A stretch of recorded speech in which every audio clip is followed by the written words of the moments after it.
खुलुमबाय गोजोन फुंबिलिनि गासैबो बड'लेण्ड बुब्लिनि अनसायगिरिफोरखौ बरायग्रोबाय। दिनै 4 अक्ट'बर शुक्रबारनि फानजामुथिखौ फरायथिनो लादों आं उदांस्रि मुसाहारिया। फानजामुथिनि गिबियाव दं मेष राशि। बेफार फालांगियाव मुलाम्फा जागोन, गोसोखौ जोबोरैनो गोजोननाय मोनगोन। बृष राशि। रावनिबो बाथ्रा खोनासंनाय नङा, गावनि अहंखारजोंनो सोलिनो नाजागोन।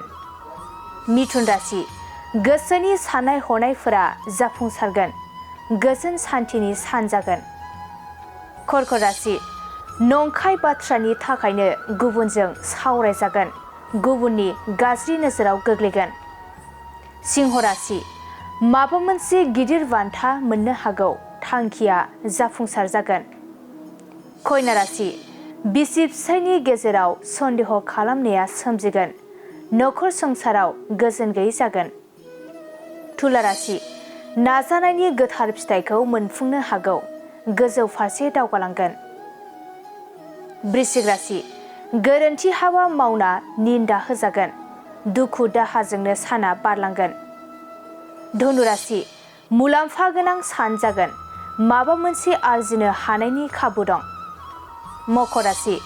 माबा मोनसे हाबा मावनायाव रांनि मुलाम्फा जागोन, रंजा खुसियैनो साना बारलांगोन। कुम्भ राशि।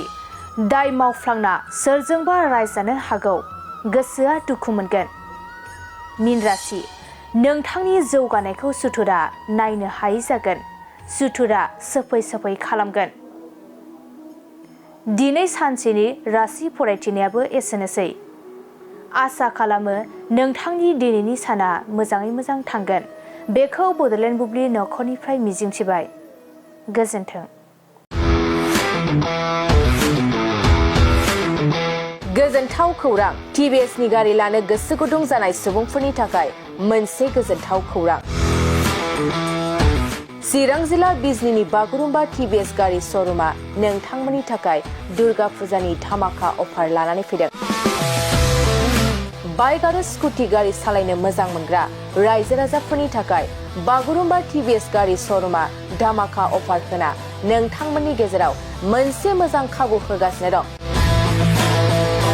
बिजनी स्टेट बेंकनि साखाथिनि CRPF केम्पनि उल्था सोनाब फारसे थानाय बागुरुम्बा टिभिएस श'रुमाव डाउन पेमेन्ट होनानै नोंथाङा टिभिएसनि गारि लानो हागोन। नोंथांमोना बागुरुम्बा टिभिएस श'रुमाव फैनानै नोंथांनि लुबैनाय बायदि टिभिएसनि गारिखौ लांफैनो हागोन।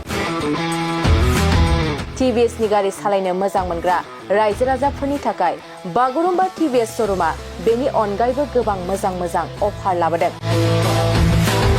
बेफोर अफारफ्रानो जाबाय जेरै गंनै हेलमेट फ्रि, फुल टिंकि पेट्रल फ्रि एसर गिफ्ट आरो टिभिएस कम्पानिनि गासैबो मडेलनि एक्सचेन्जनि खाबुआ एभेलेबल जागोन।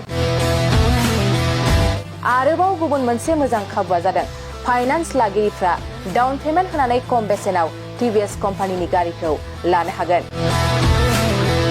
लोगोसे आबुङै मिन्थिनो आरो बुकिं खालामनो थाखाय 7002132259 एबा 8638131734 जानबुं नम्बराव कल खालामना खौरां लानो हागोन।